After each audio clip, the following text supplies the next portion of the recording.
I do not know why it's necessary for any of us who believe in this program to have to come and make speeches about it, because I do not know any problem or any remedy more obvious which now faces the Congress of the United States. The average older couple has about $50 a week to live on.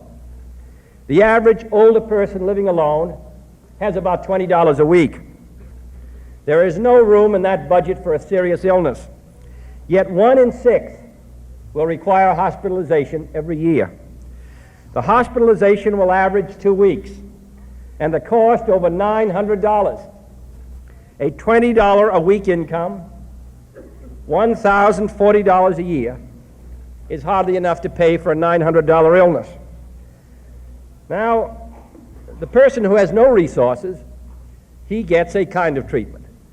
He indicates that he's needy, and he gets some sort of help. But there's another person who I think is one that concerns us a good deal, and that's the person who may have $3,000 or $4,000 saved up, or who may own their own house with a mortgage, and may have 2 children who may be in their 40s. That person gets sick, the husband or the wife. They're in the hospital for more than 2 weeks, maybe 2 or 3 months, and there isn't anyone in this room who has not had a member of his family in the hospital at one stage or another of his life for a long time and know how much it can cost. So it may run up to $1,000 or $2,000, or even higher. And then he sells the home, or he goes to his children, he exhausts his saving, he has nothing left. Now, the program we suggested will provide that he will set aside during his working years an average of $13 a year. Not a burden for anyone employed, $13 a year. And that man and woman will know when they're over 65 that they will never be a burden upon their children and never be a charity case upon the national government, because they will have earned their way. And that's what we want.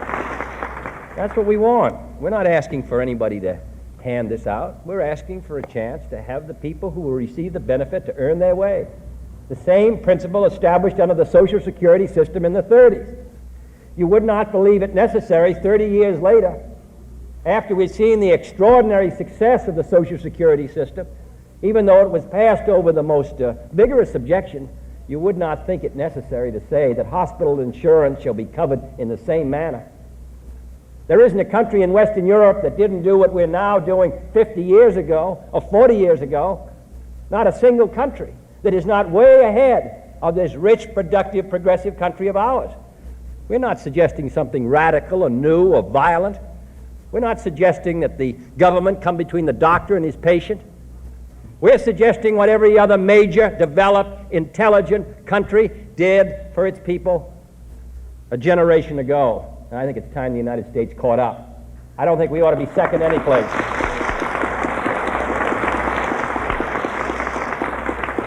$0.25 a week. I think this bill will pass. We were defeated 4 votes 3 years ago. We lost it by 2 votes in the Senate more than a year ago. My prediction certain is that if the members of the Congress, House and Senate, have an opportunity to vote on this, that this bill will pass in the 88th Congress. And when it does, every man and woman in this room will know that it was not a victory merely by the members of the Congress or the executive branch, but this was one piece of legislation that was carried on the backs of the elder citizens of this country.